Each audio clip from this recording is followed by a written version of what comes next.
Hapon mga kababayan napabalita na ibinenta or ibinibenta ang bahay ni Pangulong Duterte.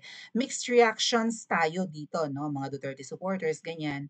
Kasi alam niyo 'yun, ni-recommend totoo 'yan, ni-recommend naman ni VP Sara kasi na, i-open na lang sa public ang bahay ni PRRD para makita yung loob, 'di ba? Iniintriga kasi po at mukhang binalak ngang pasukin ang bahay ng dating pangulo na 'di ba may mga nag-vlog pa nga doon na, binantayan talaga nila kasi may mga drone na nga o na umiikot dun sa property.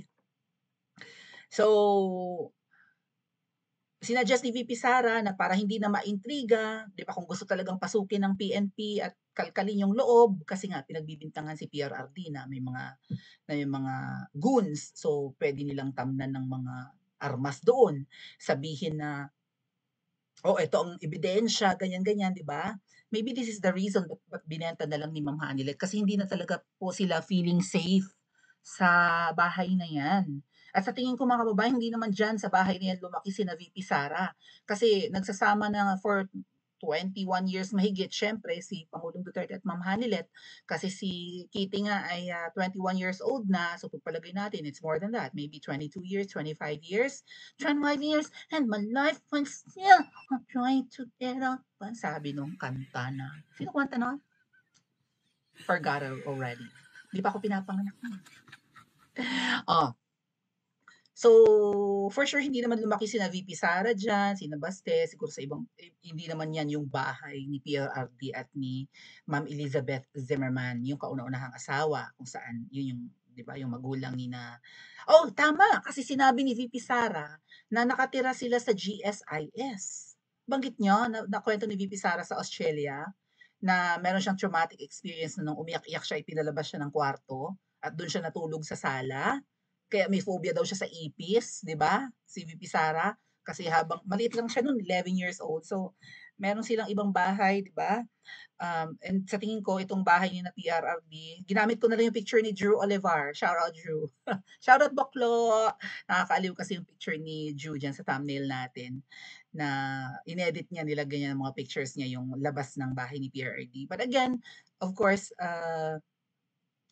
siguro nga may mga 'di ba, bad experience, hindi na komportable sina Ma'am Hanilet Avancenia sa bahay na 'yan kaya binenta. Pero siyempre yung ibang nangiintriga, well, yeah, alam niyo yun nga, eh, may balak po talagang pag-awayin si Ma'am Hanilet Avancenia at saka si yung first family, okay.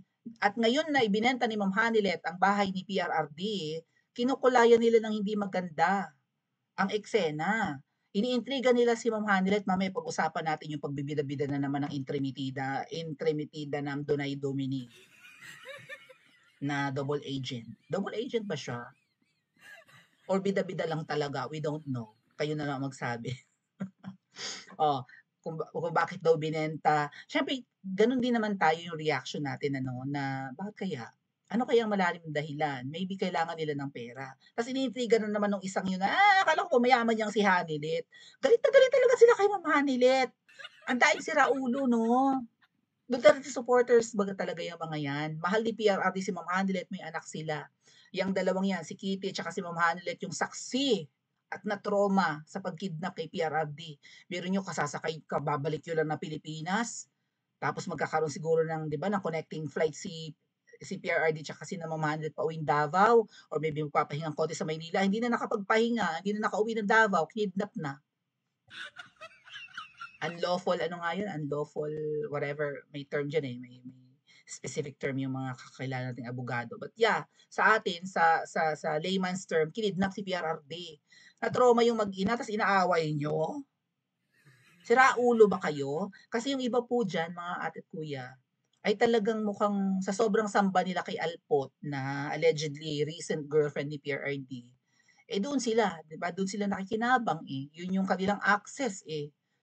'Di ba, para makadikit kay PRRD. Eh, ngayon na-booking yung access nila and siyempre kung yun nga ang girlfriend ni PRRD, eh, karibal sira ulo talaga.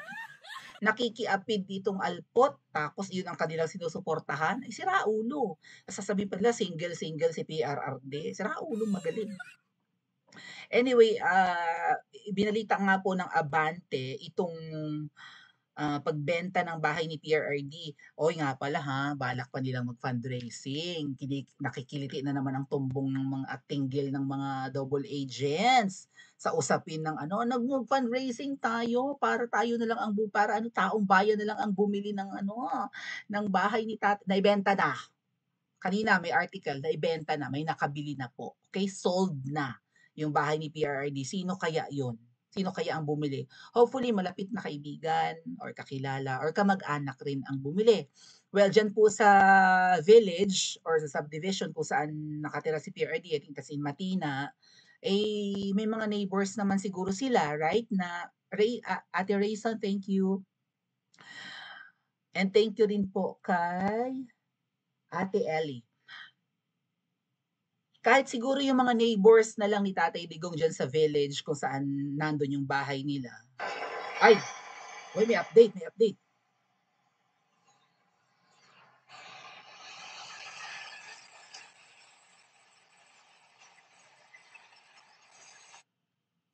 Kapopost lang ng apo ni Pangulong Duterte, tahimik na raw doon sa, just kanina lang, isang oras pa lang, ang tahimik ng kapaligiran ng bahay ni Lolo Diggs. Mahilig siya umupo sa harap ng kanyang bahay at makipagkuwentuhan sa mga dumadaan at bumibisita sa kanya.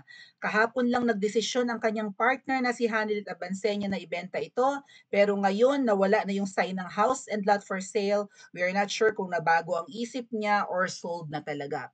Either nagbago nga ang isip ni Ma'am Hanilet, pero ang sabi po kanina ay naibenta na po yung bahay. So bakit nga naman ibinenta?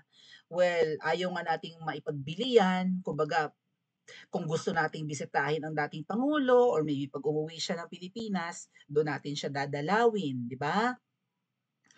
Or gawing museum para makita natin kung gaano kapayak or kasimple ang pamumuhay ni Pangulong Duterte sa Davao City.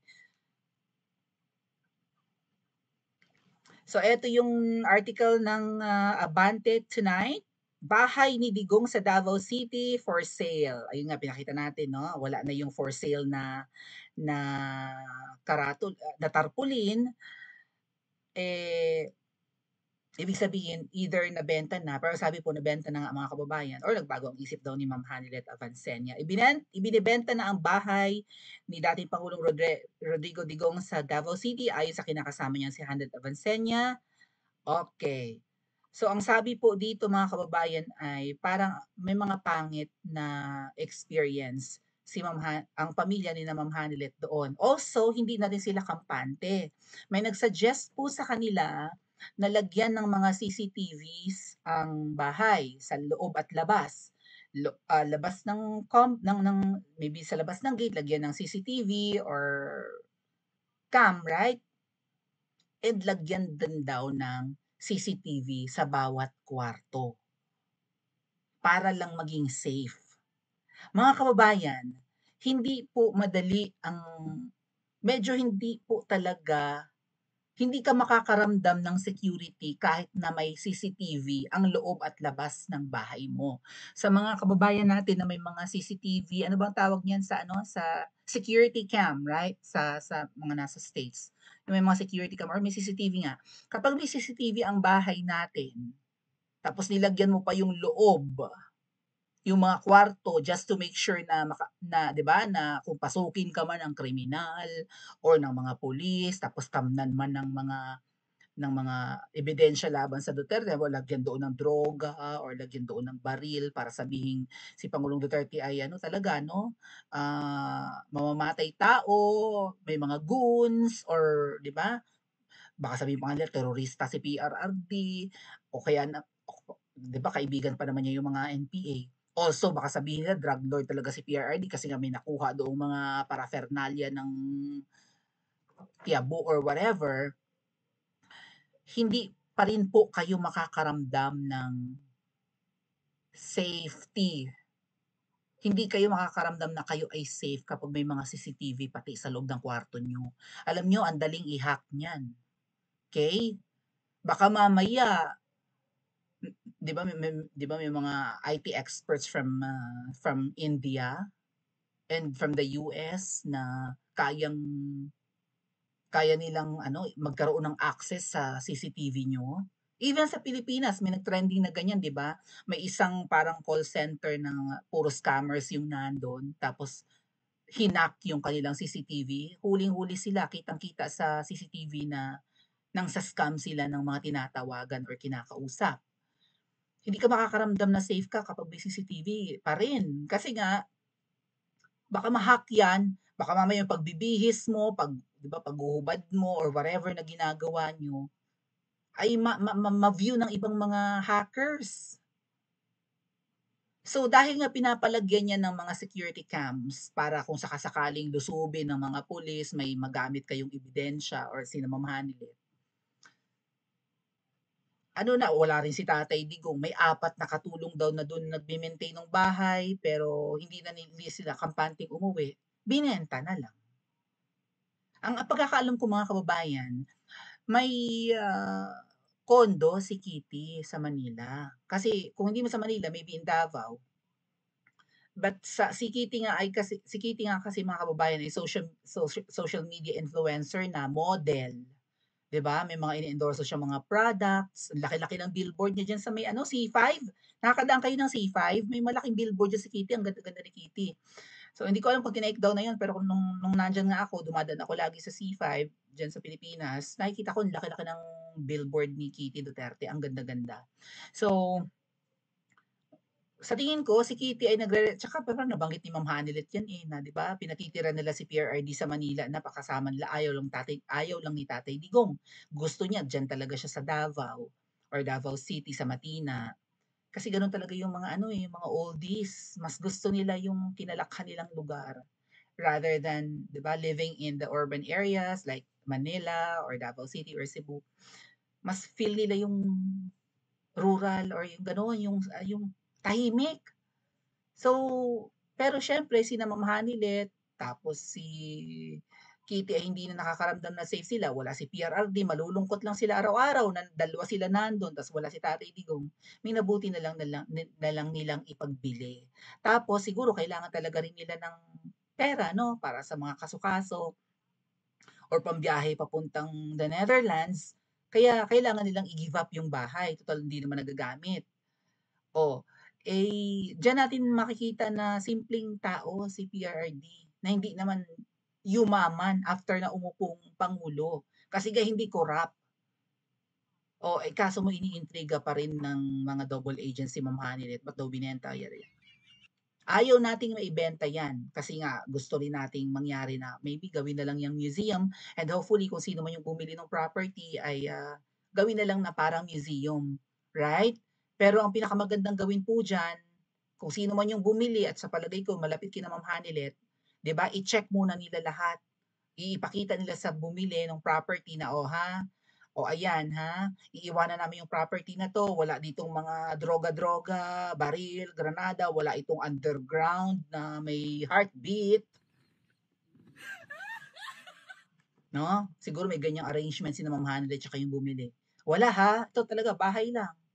Oh, bahala na kayo kung ipare-renovate niyo, magandang i-maintain niyo, baka gusto niyong gawing museum, i-open niyo sa public na ganito kasimple ang pamumuhay, pero itong bahay na 'to iiwanan namin sa inyo na malinis as is." Right? Oh, wala ditong mga basement at underground na may mga nakaimbak na baril or may mga skeletons or may mga inilibing dito na bangkay. Tama? Maybe kailangan lang din talaga nila ng pera and maybe right? Pero iniintriga po si Ma'am Hanilet, eh.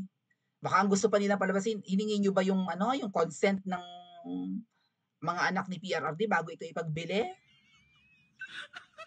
So ano po kaya mga kababayan ang dapat gawin nung nag-purchase ng bahay or nag-acquire ng bahay ngayon na sa tingin natin ay well, kanina po kasi sabi na ibenta na 'yan. Ano ang dapat gawin nung nakabili? I-open in public as a museum Para maka-inspire naman na dapat ganyan ang mga politiko, 'di ba, na payak kang mamumuhay. Kasi naiintindihan ni PRD yung batas, yung Code of Conduct nga and Ethical Standards ng Public Officials and Employees na dapat hindi ka biglang yaman kapag nasa gobyerno ka, hindi man gano'n kalaki ang sweldo mo. Right? I-open na lang for museum or i-ground zero and then patayuan ng panibagong bahay. Paki-comment niyo po sa comment section at mag-like and subscribe din po kayo.